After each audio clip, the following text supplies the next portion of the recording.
Hi everyone, it's Derek here from AduMed. So when we think about non-alcoholic fatty liver disease, we can basically think about it as part of a spectrum. So on one end, you've got a non-alcoholic fatty liver, which is basically when you have more than 5% of hepatocytes being filled with fat. And on the other end, you've got a non-alcoholic steatohepatitis, which is basically fatty deposition in addition to inflammation, and this inflammation can progress to fibrosis and then to cirrhosis. So in today's video, we'll look at this condition in a lot more detail. We'll also look at how you investigate and manage these patients. With all of that said, let's dive straight in.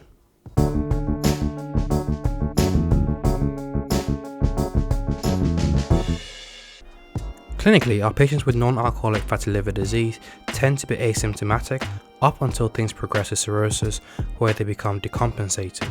Now, the correlation is poor between blood test results, ultrasound findings, and the severity of fibrosis and cirrhosis. Also, it's important to note that not everyone with a fatty liver will progress to cirrhosis. Certain conditions increase your risk of non-alcoholic fatty liver disease.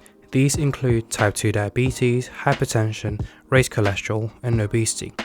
Also, certain drugs are linked to this condition.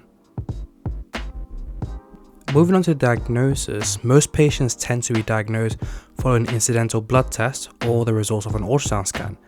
An ultrasound scan is best in detecting moderate to severe changes. However, it's important to note that mild steatosis may be missed, so a normal ultrasound scan does not exclude this condition. So, we consider non-alcoholic fatty liver disease in our patients that have ultrasound scans that suggest this condition.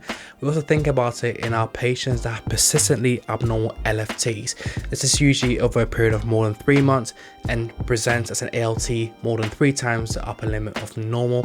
And lastly, we can think about it in our patients with risk factors for metabolic syndrome, such as a raised BMI, type 2 diabetes, and a raised cholesterol.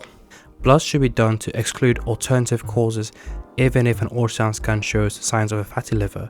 So what should we look for in blood tests? Well, with an FBC, we may see low platelets, which may be a sign of liver fibrosis. Looking at our LFTs, abnormalities which may be present include a low albumin, a raised bilirubin, and a high AST to ALT ratio, which is seen in advanced liver fibrosis.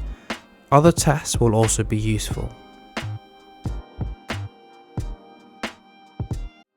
Our assessment and primary care investigations can then be used as part of scoring tools. So NICE suggests using scoring tools such as our FIB4 or ELF score. Patients with a low score can be managed within primary care, and our high-risk patients can be referred to liver specialists. When patients are referred, they may have a range of tests done in secondary care, such as a fibroscan or a liver biopsy. So when it comes to management, the most important thing about management is getting the patient to make lifestyle changes. Changes to diet and activity levels are so important in this condition, even if BMI is normal. In primary care, you'll also assess for and reduce cardiovascular risk factors. Thank you so much for watching today's video. As always, if you found it helpful, don't forget to leave a like and subscribe. Now, I do quite a lot of talking in this video about managing cardiovascular risk factors. So I've attached a link to our lipid modification and cholesterol video, which goes in a lot more detail about this. Until the next time, I'll see you soon.